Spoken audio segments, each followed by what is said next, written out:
ఇప్పుడు బ్లాక్స్ ఉన్నాయి. కేసీఆర్ గారి విజన్ ఎంత గొప్పది అంటే మా ఇల్లు నందినగర్ లో ఉంటుంది. ఆ నందినగర్ ఇల్లు పక్కనే బసవతారకం క్యాన్సర్ హాస్పిటల్ ఉంటుంది. కేసీఆర్ గారు రోజు వచ్చేటప్పుడు పోయేటప్పుడు చూసేది ముఖ్యమంత్రి కాకముందు. అక్కడ మొత్తం రోగులకు సంబంధించిన అటెండెంట్స్ అందరూ రోడ్డు మీద నించొని ఉంటారు, రోడ్డు మీద పడుకొని ఉంటారు ఆ ఫుట్పాత్ల మీద. అది చూసిన తర్వాత ఈ టిమ్స్ హాస్పిటల్ కట్టేటప్పుడు కేసీఆర్ గారు ఆలోచించి ఆ వచ్చిపోయే అటెండెంట్స్ కోసం కూడా ఒక ధర్మశాల కట్టాలని చెప్పి ఇక్కడ బ్లాక్ కట్టారు. ఇవాళ 200 మంది అటెండెంట్స్ కోసం ఒక ధర్మశాల కూడా పూర్తి ఆధునికంగా 200 పడకలతో వారి కోసం కూడా ఇవాళ ఇక్కడ నిర్మాణం చేయడం జరిగింది. 1200 కోట్ల రూపాయలతో ఈ నిర్మాణం నిజానికి కేసీఆర్ గారి ప్రభుత్వం ఉంటే 2 ఏళ్ల కిందనే అయిపోయేది. కానీ ఎక్కడ మాకు మంచి పేరు వస్తుందేమో అని చెప్పి కావాలని గుంజి గుంజి గుంజి ఇప్పటికీ మొత్తానికి సనత్ నగర్ ఈ షేప్కి వచ్చింది.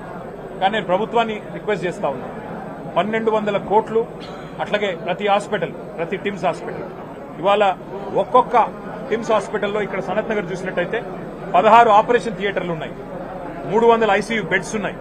అట్లాగే బ్రహ్మాండమైన క్యాత్ ల్యాబ్స్, బ్రహ్మాండమైన రేడియాలజీ, ఎంఆర్ఐ, సిటీ, ఎక్స్రేలు, అన్ని రకాల మరి ఫెసిలిటీస్ ఇక్కడ ఫెసిలిటీస్ ఇక్కడ ఉన్నాయి. వీఐపీలు కూడా మరి వాళ్ళ కోసం కూడా అవసరమైతే దాదాపు 30 సూట్లు, అంటే రేపటి రోజున ఎవరైనా డబ్బులు చెల్లించి వైద్యం చేయించుకుంటామంటే వారి కోసం కూడా వీఐపీ సూట్లు కూడా ఇక్కడ 30 సూట్లు పెట్టడం జరిగింది. డయాలసిస్ విభాగం ఉంది కిడ్నీ సంబంధించిన వ్యాధులకు. అట్లాగే ఇంకా ముఖ్యంగా పరిశోధనలు జరగాలి. టిమ్స్ అంటే కేవలం వైద్య సేవలే కాదు, ఎయిమ్స్ తరహాలో పరిశోధనలు కూడా జరగాలి. భారతదేశంలో ఉండే అత్యాధునికమైన వైద్య సిబ్బందితో ఎప్పటికప్పుడు సంప్రదింపులు కూడా జరపాలని చెప్పి ఒక అకాడమిక్ బ్లాక్, ఒక రీసెర్చ్ బ్లాక్, వాటితో పాటు మరి 300 కెపాసిటీ కలిగిన ఒక ఆడిటోరియంను కూడా నిర్మాణం చేయడం జరిగింది. మరి ఇందాక నేను చెప్పినట్టు ఒక ధర్మశాల అటెండెంట్స్ కోసం, వారి కోసం కూడా విశాలమైన ప్రాంగణంలో 1000 కార్లు పట్టే విధంగా పార్కింగ్ వ్యవస్థ కూడా ఏర్పాటు చేయడం జరిగింది.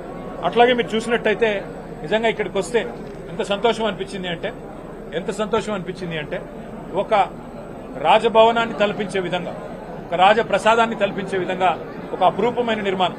ఎట్లా అయితే ఇవాళ కలెక్టరేట్లు ఉన్నాయో, ఎట్లా అయితే ఎస్పీ కార్యాలయాలు ఉన్నాయో అత్యాధునికంగా కొత్త జిల్లాలలో, అట్లాగే పేదలకు సంబంధించిన వైద్యాన్ని కూడా అంతే ప్రాముఖ్యత ఇచ్చి, అంతే ప్రాధాన్యత ఇచ్చి కేసీఆర్ గారు మనసు పెట్టి డిజైన్ లో నిమగ్నమైనారు. కాబట్టే 4 వైపులా ఇవాళ హైదరాబాద్ కి ఇట్లాంటి 4000 పడకల ఆసుపత్రులు వస్తా ఉన్నాయి టిమ్స్ రూపంలో.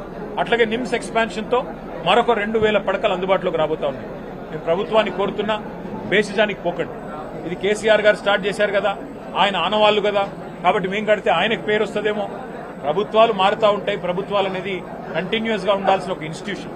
కాబట్టి దయచేసి బేసిజానికి పోకుండా సనత్ నగర్ కానీ, అల్వాల్ టిమ్స్ కానీ, ఎల్బీ నగర్ కానీ, అట్లాగే ఎంజీఎం వరంగల్ కానీ, అట్లాగే నిమ్స్ ఎక్స్పాన్షన్ కానీ, టిమ్స్ గచ్చిబౌలి కానీ వీటిని సత్వరమే పూర్తి చేసి అందుబాటులోకి తెండి పేద ప్రజలకి మరి అవకాశం ఉండే విధంగా వారు మరి కొంత చొరవ తీసుకోవాలని చెప్పి కూడా నేను ప్రభుత్వాన్ని కోరుతాను.